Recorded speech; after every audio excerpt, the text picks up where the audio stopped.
Hello, hello. So this is week 62 in Intuitive Momentum Fitness, and today I want to talk about using your magic for your health. So there's a lot of different things that could be meant by that, but the thing that I'm focusing on is how we use imagination and intention to either continue to experience nightmares that we've experienced or experience something new, something beautiful, something amazing. And we are already doing this. So there's a lot of things that I'm thinking of that could come up in someone's mind about, whether they feel like they're powerful or powerless in their life circumstances. And I think that remembering how powerful we are is the first step in moving toward the life that you want and letting go of the things that are holding you back. And it does not discount the intensity or the overwhelming aspects of what you are experiencing. So if this is these are new ideas for you, then I hope that it is inspiring and invigorating. But we use our imagination usually in survival mode, and we use it constantly. And if you're hypervigilant and you live in survival mode, then at least the way I've experienced it is I imagine all of the things that could go wrong in a situation. Hey, Lori, glad you're here and glad you're excited to be here. So we use our imagination to imagine all the possible ways things could go wrong and then create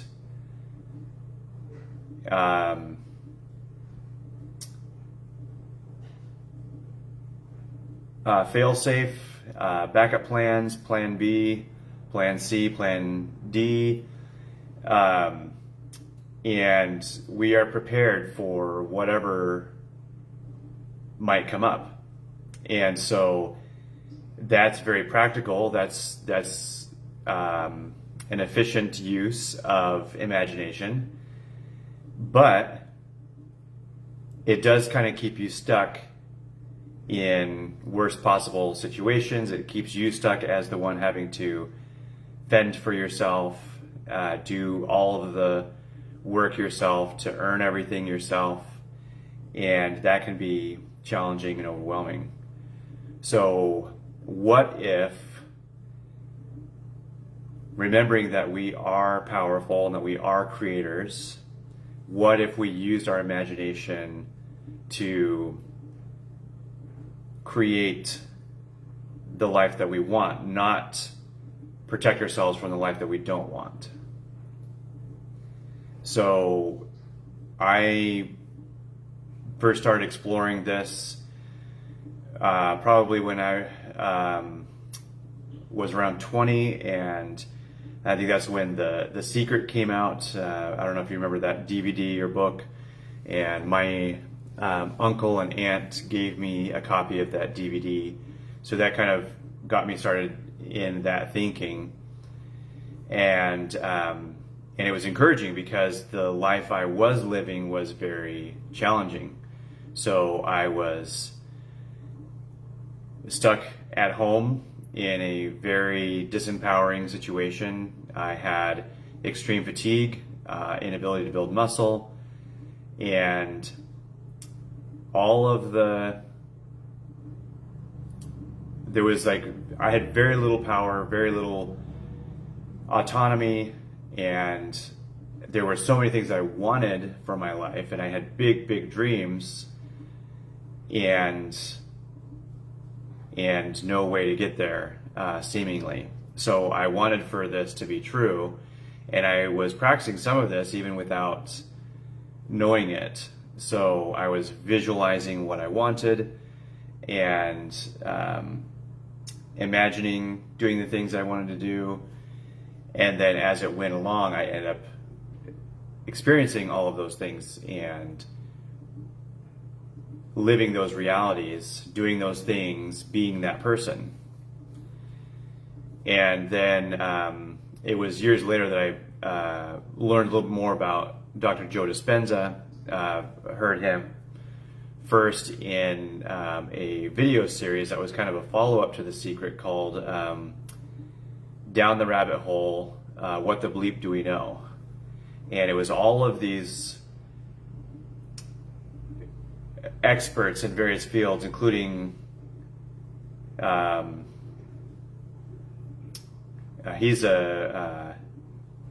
Joe Dispenza is a neuroscientist, so he was on there, and then some quantum physicists were on there, and they're talking about what is reality and how does it change. And I heard some crazy things like atoms will behave in certain ways under an observer, and then they'll behave in completely random ways when there's no observer, like they're waiting for someone to define them, which was amazing to me. And then later on, I read Dr. Joe Dispenza's book, You Are the Placebo. And so he tells a whole bunch of amazing stories, and that, I think, is, for me, has been the most encouraging thing ever, is to hear all of these stories over and over. And starting with Dr. Dispenza's own story. He was 22, and he had just finished chiropractic college, and he was in a triathlon in LA, and he was on the bike portion of the triathlon, and it's right in the middle of the city, and so there were police officers stationed at different points where the race participants would cross traffic, and this police officer at this one point waved him on and didn't see this SUV coming, and Dr. Dispenza ran over and broke his back in the low vertebrae, and was rushed to a hospital. He couldn't move. He had the doctor tell him that he needed a rod in his spine, and he didn't want to do that because, he just graduated chiropractic school where they're studying the spine, and he just didn't want to throw a steel rod in his spine.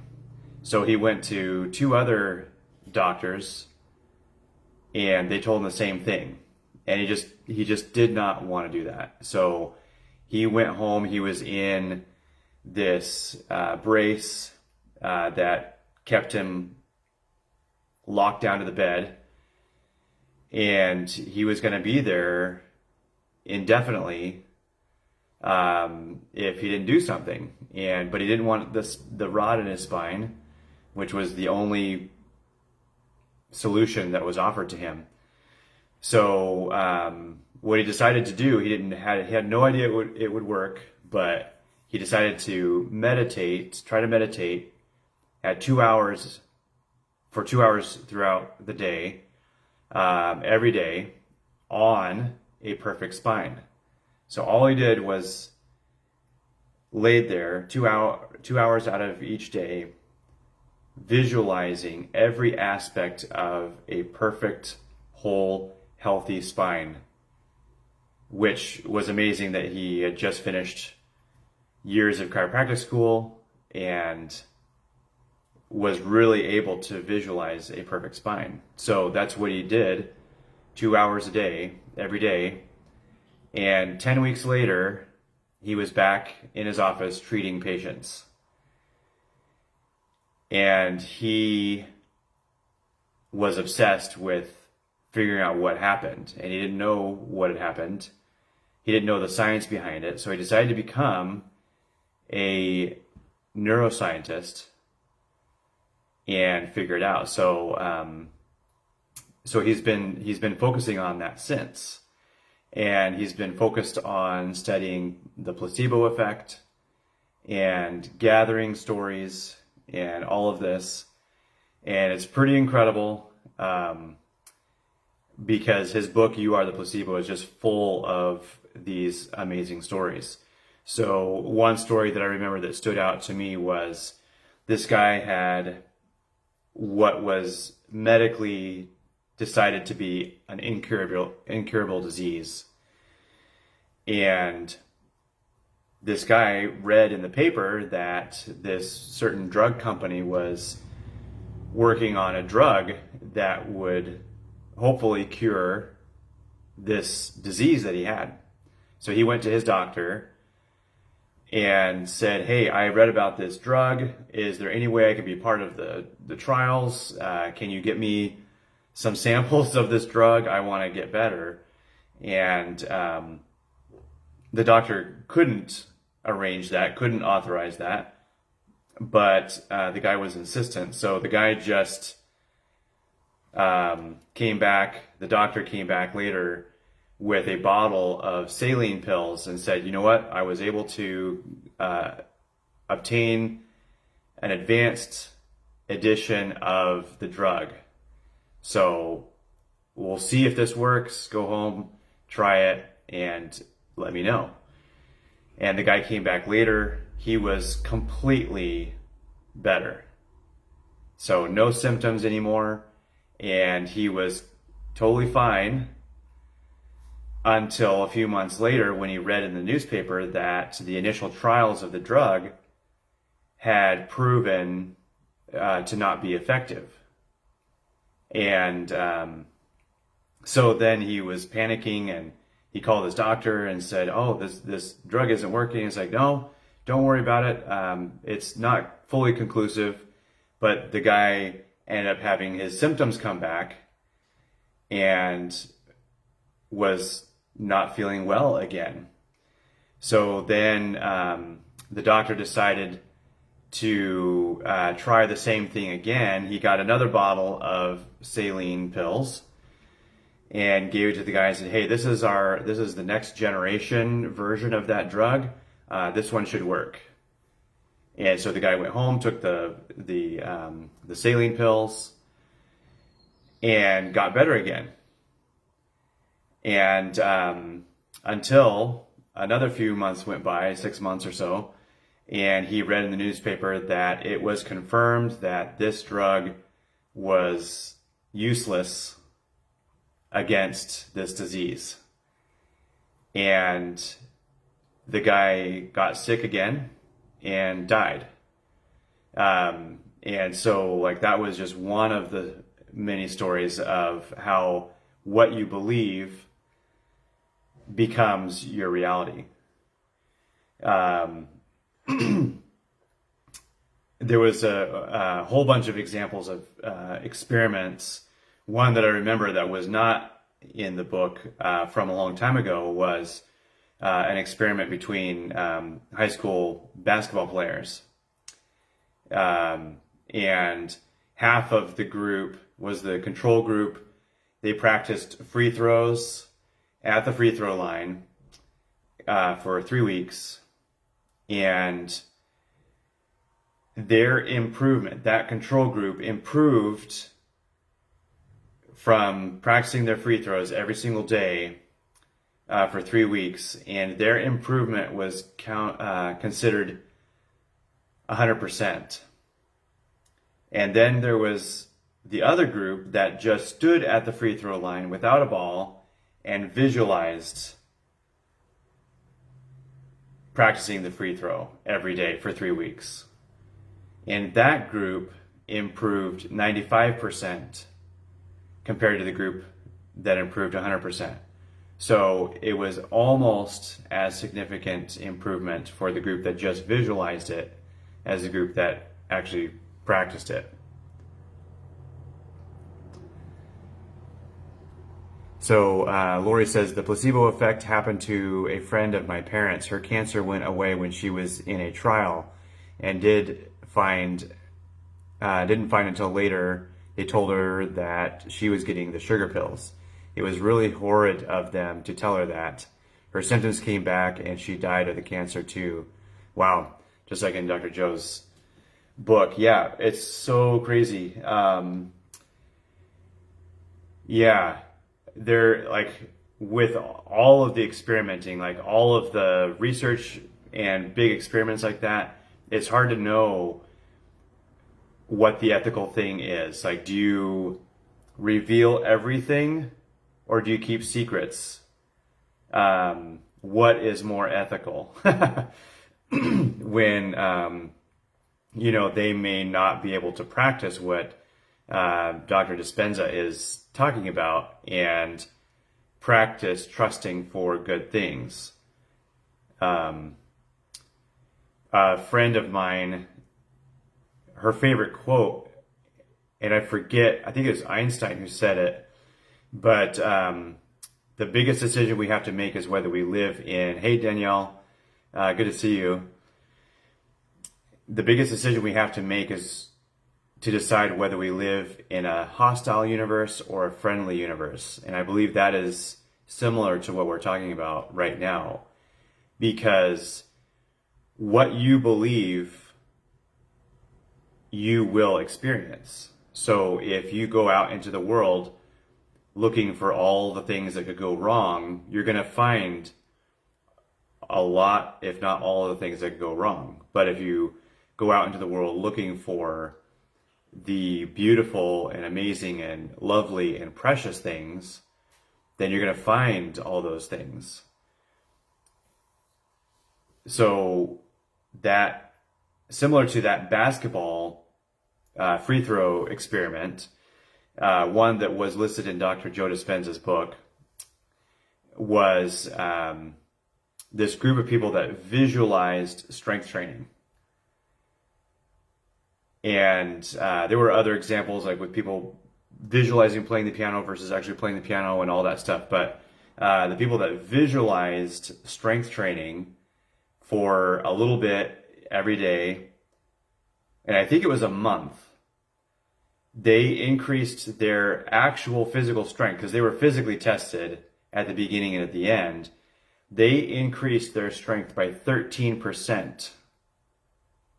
Just visualizing strength training for a month. And I think that's really, really remarkable. So I've been listening through his most recent book called Becoming Supernatural.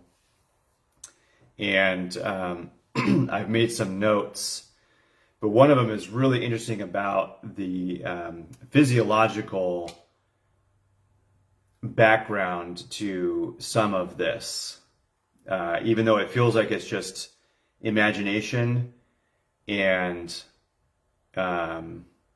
intention and energetic. It has a physical impact on the body.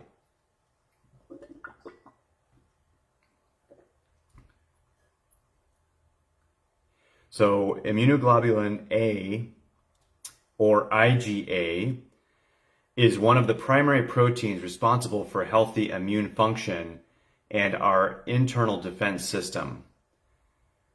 So anything related to immune function and internal defense system, this is really critical for our health. It is constantly fighting a barrage of bacteria, viruses, fungi, and other organisms that invade or are already living within the body's internal environment. It's so powerful that it's better than any flu shot or immune booster that you could possibly take. It's talking about the immunoglobulin A, or IgA, one of the primary proteins responsible for healthy immune function. So this immunoglobulin A is better than any flu shot or immune booster you could possibly take. When it's activated, it is the primary internal defense system in the human body. When stress levels, and therefore the levels of stress hormones like cortisol, go up, it lowers levels of IgA, therefore compromising and downregulating the immune system's expression of the gene that makes this protein. Dr. Dispenza and his team, this is still a quote from the book, took saliva tests to measure the IgA levels of 117 participants 4 days apart at the beginning and end of a workshop. During the workshop, the participants were asked to move into an elevated emotional state such as love, joy, inspiration, or gratitude for 9 or 10 minutes 3 times a day. Could the immune system be boosted by elevating emotions? Could they upregulate the genes for IgA simply by changing their emotional states? Average IgA levels shot up by 49.5%. The normal range of IgA is 37 to 87 milligrams per deciliter, but some people measured at more than 100 milligrams per deciliter at the end of the workshop. The test subjects showed significant, measurable epigenetic changes without having any significant experiences in their external environment. By attaining states of elevated emotions, even for just a few days, their bodies began to believe they were in a new environment. So they were able to signal new genes and change their genetic expression, in this case, the protein expression of the immune system. I think this is so incredible that, and it's not just imagination because it is a resonance. They were asked to practice emotional states such as love, joy, inspiration, or gratitude for 9 or 10 minutes 3 times a day for 4 days. And this boosted their immune system by almost 50%. And I think that's so profound, and I firmly believe that our body is absolute magic, and that if we support it in the ways that, in every way that we know we can,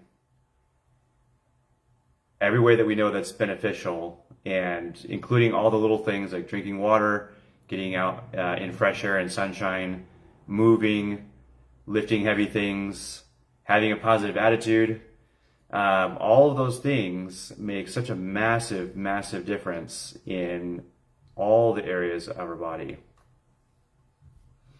Here's a list of words of affirmation that you can speak to yourself, speak to your body, that's listed in Dr. Joe's book. The doors of dimension open to me so that I may experience the mystical. A lot of this feels mystical. My body is healing every day. My words are law. I feel loved deeply and daily. Wealth flows to me. All my needs are always met.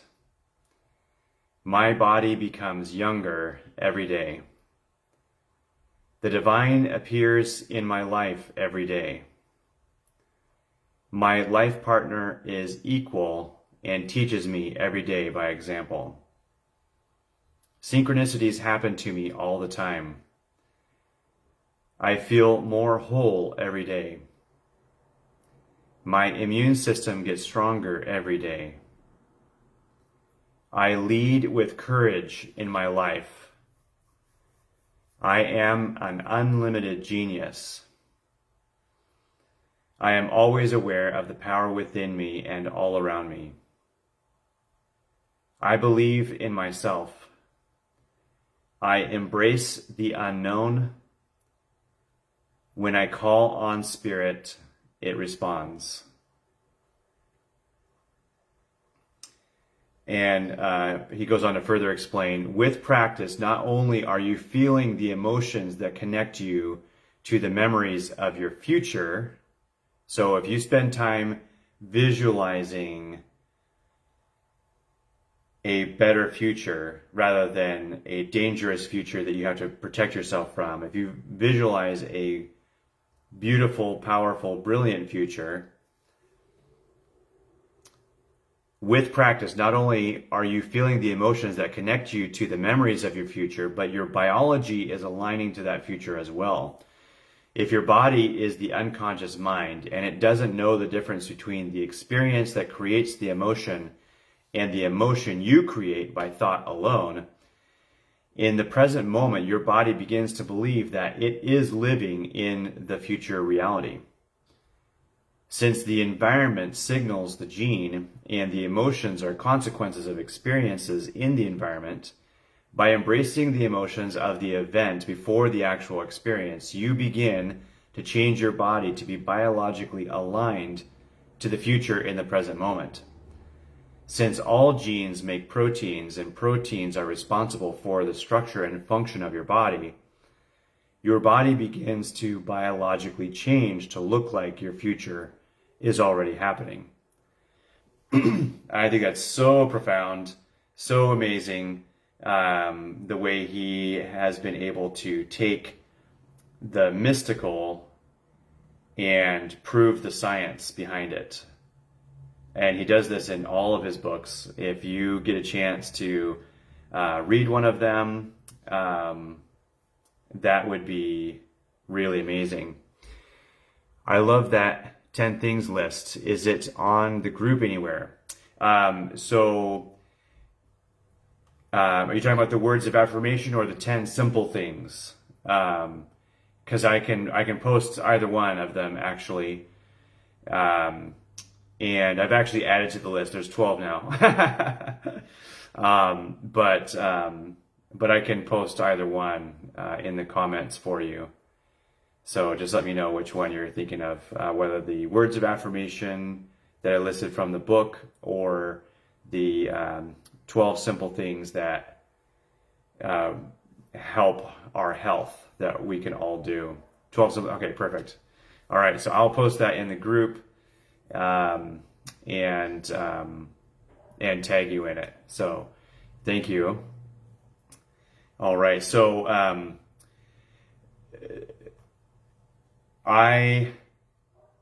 for sure. Yeah.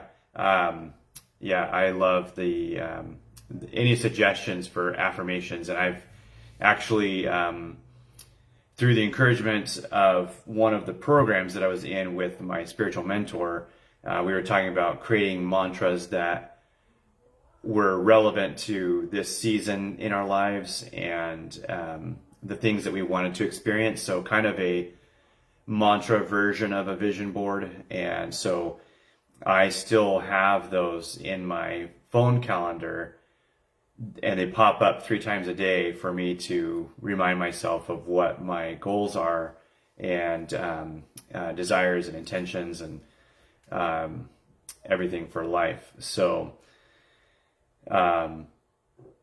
it's really interesting to be at this point and still, I feel like we're always going to be moving toward the life we desired.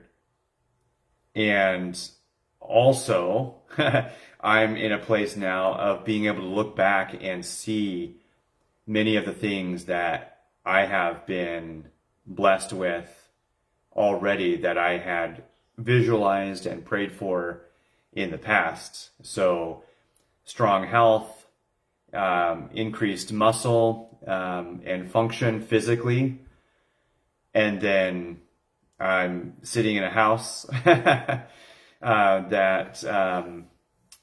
that I had dreamed of. Not specifically this house, but I dreamed of having a house, and being able to offer massage services through my own space, and a car that works really well when it doesn't go in the ditch, um, and being able to travel and stuff like that. So I've been able to do some of the things. I have so many more things that I desire to experience and am excited to experience.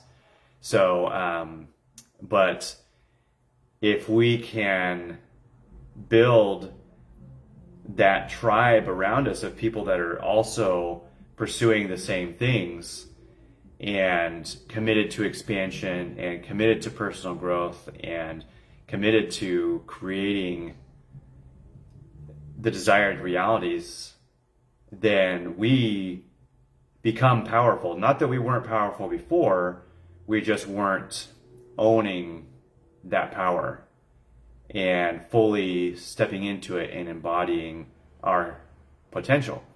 So I think the more that we do that, the more that like Marianne Williamson says, the more you let your own light shine, the more others are encouraged to do the same. So let's see. Random question. How do I store the other half of an avocado? I am actually making a healthy dinner. That's amazing. Yeah, very cool. So I usually put saran wrap on it, and I am certain there's probably better ways to do that, but I usually put the pit back in to that half that I'm not using, or leave it in, and then try to put saran wrap around it and get all the air out of it. And if it does brown over, that should still be fine. Otherwise, I just scrape off that layer and then use the rest of the avocado. So that's usually what I do, or have done. So yeah. So yeah, if this topic prompts any thoughts or experiences of experiencing a reality that you had never actually experienced before, because you were practicing visualizing it and practicing feeling it, I would love to hear about that. So, and if you've heard of any other stories, that would be really encouraging. So please do share, and hope you guys are well. If you have questions, always post or message, and I'll talk to you soon.